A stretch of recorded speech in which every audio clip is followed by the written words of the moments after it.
दोस्तों, जब भी किसी डिस्ट्रक्शन यानी विनाश का जिक्र होता है तो हमारे दिमाग में न्यूक्लियर वेपन्स जैसे कि एटम बम, हाइड्रोजन बम, ज्वालामुखी विस्फोट और भूकंप जैसी चीजें घूमने लगती हैं। और ऐसा होना भी काफी हद तक सही है, क्योंकि पृथ्वी पर सबसे ज्यादा भयानक विनाश और सबसे ज्यादा एनर्जी भी इन्हीं चीजों की वजह से रिलीज होती है, जिसका असर भी काफी खतरनाक और घातक होता है।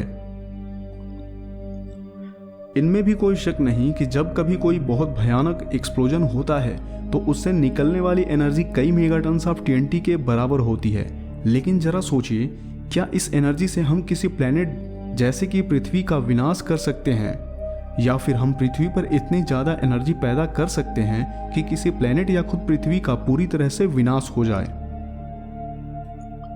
तो सबसे पहले जिन तरीकों के बारे में हम बात करेंगे वो कोई सुपरनोवा या गामा रे बर्स्ट या अन्य कोई स्पेस रिलेटेड एक्सप्लोजन नहीं होंगे, बल्कि करंट मॉडर्न टेक्नोलॉजी द्वारा किए जाने वाले एक्सप्लोजन्स को ही हम यहाँ डिस्कस करेंगे, क्योंकि ये तरीके प्रैक्टिकली काफ़ी हद तक एनर्जी जनरेट कर सकते हैं। यूनिवर्स में रहने वाली हर चीज में अपनी पोजीशन की वजह से एक खास तरह की एनर्जी मौजूद होती है, जिसे पोटेंशियल एनर्जी कहते हैं। और ग्रेविटी की वजह से उसमें ग्रेविटेशनल पोटेंशियल एनर्जी होती है, जिसकी वजह से कोई भी चीज किसी दूसरी चीज के ग्रेविटेशनल फील्ड में एग्जिस्ट कर पाती है।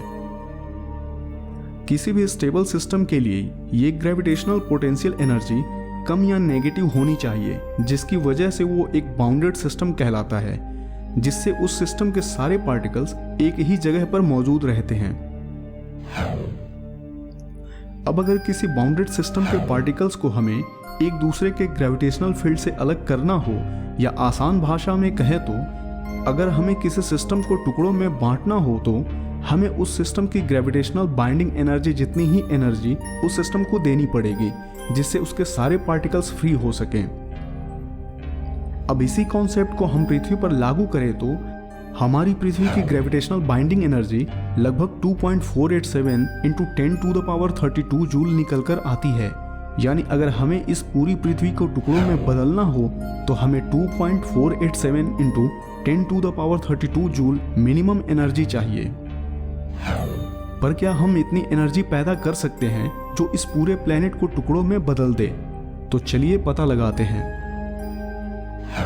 दोस्तों, सबसे पहले बात कर लेते हैं इंसानों द्वारा बनाए गए न्यूक्लियर वेपन्स की एनर्जी एस्टिमेशन की, जो एक्सप्लोजन के दौरान काफी विनाश और भारी मात्रा में एनर्जी रिलीज करते हैं।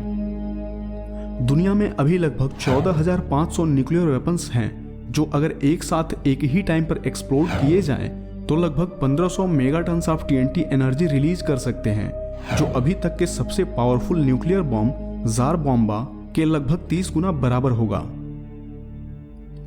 अब अगर हम सभी न्यूक्लियर वेपन्स को जार बॉम्बा जितना इफेक्टिव बना दें और एक साथ एक्सप्लोड करें तो ये 7,25,000 मेगाटन्स ऑफ TNT एनर्जी रिलीज कर सकता है, जो ऑलमोस्ट 3 × 10⁻21 जूल के बराबर होगा। अब इसे अगर पृथ्वी की ग्रेविटेशनल बाइंडिंग एनर्जी, जो कि 2.487 × 10⁻32 जूल है, से कंपेयर करें तो ये उससे बेहद कम है।